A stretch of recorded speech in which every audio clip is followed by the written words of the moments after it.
मागच्या ब्लॉकमध्ये दाखवलं का चेतन पाटील हे तिथे बसेल होते, पण तेवढाच ब्लॉक मागकड झाला होता. आता तुम्ही बघू शकता का मी चाललो आहे दुकानात. आणि दुकानात मला मैदा घ्यायचा होता. आज घरी छोले भटोरेचा प्लॅन होता पप्पा त्यांचा. तुम्ही बघू शकतात का मी जात आहे आता दुकानामध्ये. दुकानात चाललो आहे, म्हणजे दुकान आलेच जवळ. आता बघूया आपण दुकान कसं आहे काय.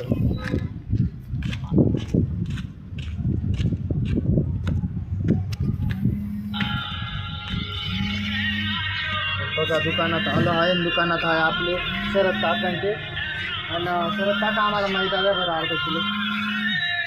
आमच्या ऑडियन्सला एकदा हाय करून द्या. आपले पहिले शरद काकां त्यांचं दुकान त्या रस्त्याला होतं, पण रस्त्याचं काम झाल्यामुळं ना आता दुकान खूप लांब आलं आहे. आणि आता त्यांना विचारू का त्यांच्याकडे आता ग्राहक पहिल्यापेक्षा कमी झाले का जास्त झाले सांगा.